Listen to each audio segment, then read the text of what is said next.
Thunderbolts, they call them. Unlimited hydroplanes, 30 feet long and capable of speeds of over 200 miles per hour. Miss Budweiser is the queen of this elite fleet that races throughout the United States each summer. Miss Bud already owns back-to-back national championships in competition against the largest and fastest race boats in the world. Today, she attempts a remarkable feat, 3 straight national titles. Even though she does well in preliminary events, Miss Budweiser must win the final championship race to take her 3rd straight national crown. Many races have been won or lost in the pits, where the crew prepares the national champion for the grueling demands of the race course. Work begins even before the champion is lowered onto her custom trailer. As a heavy-duty crane performs its task, the hull is inspected for damage or fatigue. Slowly, Miss Budweiser comes to rest, while the crew readies for her arrival. Soon, the crew pours over the power plant that gives Miss Bud her go. The World War II fighter plane engine is a Rolls-Royce Merlin, heavily modified for water racing. The engine delivers over 3,000 horsepower, compared to 2,000 when flying, and it requires a complete overhaul every operating hour, compared to 400 in a plane. National champion Dean Chenoweth studies his boat just as seriously as he evaluates his competition.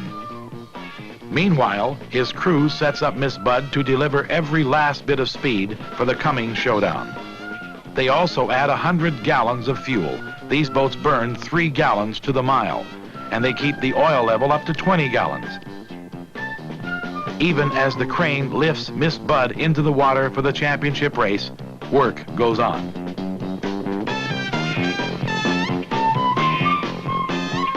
Chenoweth wears a heavy-duty life jacket, helmet, and other safety equipment in the cockpit.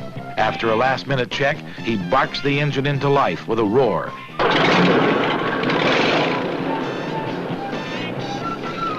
And steers onto the race course to make his ultimate bid for a 3rd straight national championship. Placing his name on the big national championship trophy for a 3rd straight time will be anything but easy.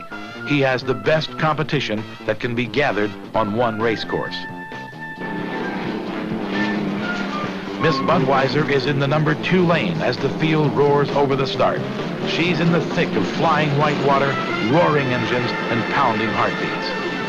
Miss Madison from Madison, Indiana, moves swiftly in the outside lane, but Chenoweth has the best strategic position on the inside. That's the shortest path around this race course. These 2 leaders battle furiously for the first lap.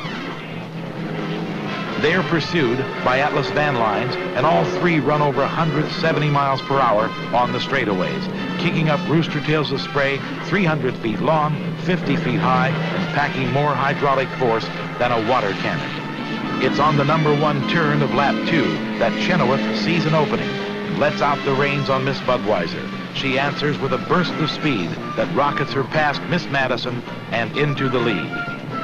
Unlike other speed equipment, hydroplanes are seldom referred to by number.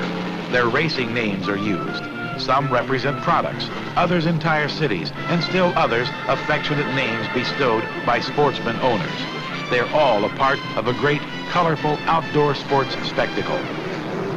Today, it's Chenoweth who dominates the thrills, thanks to the speed, reliability, and handling ease of Miss Budweiser.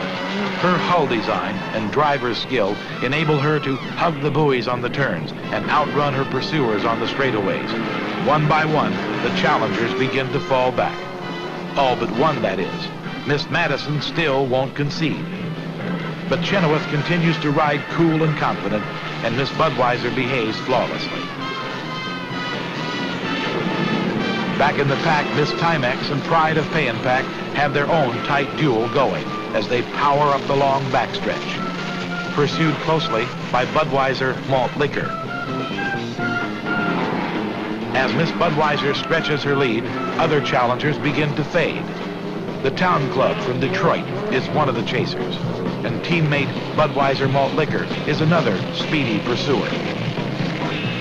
The Pride of Pay and Pack from Seattle can't catch up, but won't give up.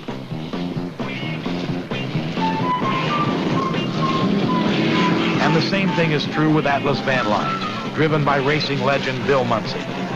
And so it goes. Everyone is chasing Miss Bud, but no one can catch her. It's finally left to Chenoweth to dispose of only Miss Madison. Late in the contest, he begins to move away from the nervy Hoosier challenger. For owner Bernie Little, these are tense and excruciating moments. He's been in this sport for 10 years and has attained much success. But only 2 people in modern history have won 3 straight national titles. So he and his crew watch Chenoweth widen the lead, but peer anxiously at Miss Bud, looking for telltale signs that may signal a decrease in speed. And then the last lap. Chenoweth continues to move away from the field. As he guides Miss Budweiser through the turn, he looks smooth. But in the cockpit, it's like driving down a cobblestone street at 100 miles per hour in a steel-wheeled automobile. Literally flying home with the championship, Miss Bud skims along the backstretch with less area touching the water than there is in a pocket handkerchief. Now down to the final turn, Miss Bud heads for home with a 3rd straight national championship to add to her Gold Cups, Seafair trophies, Atomic Cups, and other victories. Chenoweth moves wide through the last turn, then guns Miss Budweiser down the straightaway toward that traditional symbol of success in motorsports, the checkered flag for 3-time American Powerboat Association national champion, Miss Budweiser.